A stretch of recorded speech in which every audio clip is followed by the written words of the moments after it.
Honda CRF450X. We've done a bit of a test, or we've done a test now on a 2011 model, 2012. Basically the same thing. Honda have not changed it for 2012. So we've now done a test on the 11, brand new, out of the box. And we're going to give you a little bit of feedback on the bike. A little bit of history as far as the 450X goes.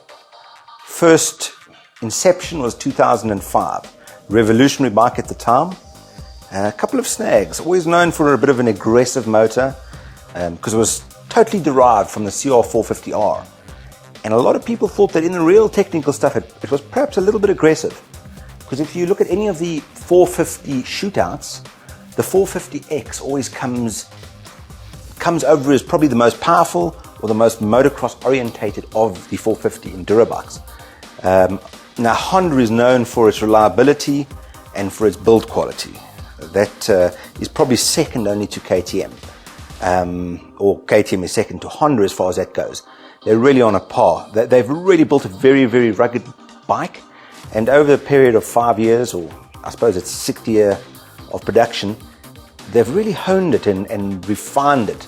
It's become a very, very good bike.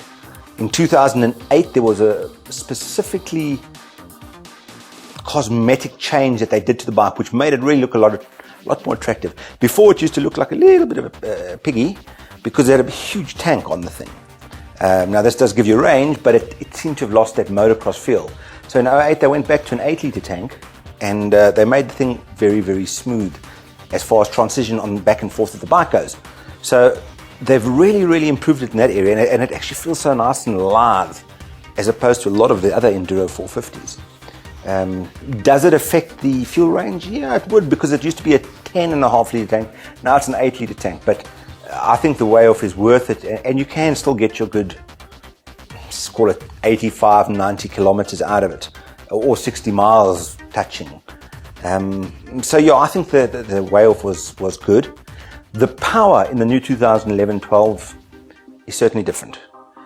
If you put them back to back to 2005, it's certainly a lot more smooth. It's got a more roll-on type of power, so therefore it's more usable in enduro situations.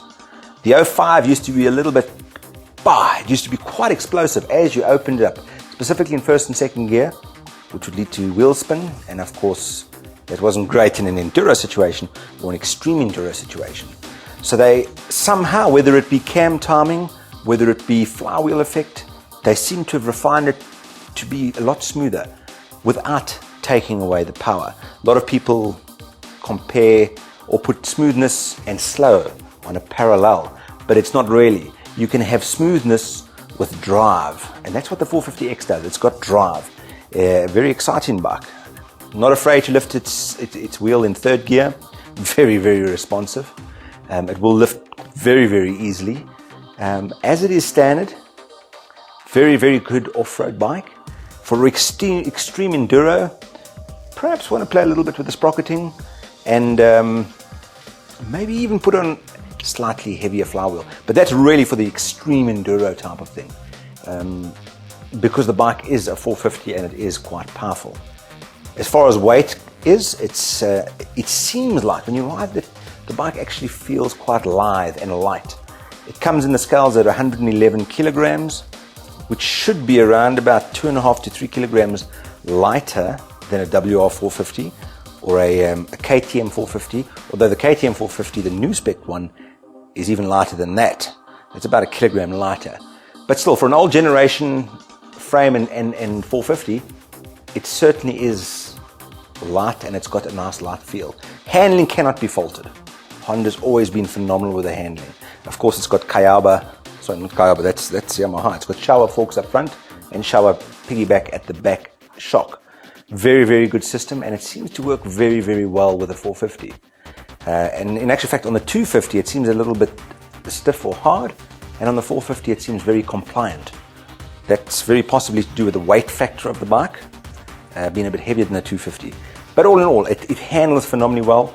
It handles very, very well on a motocrossy type track. We have put it through its various tests.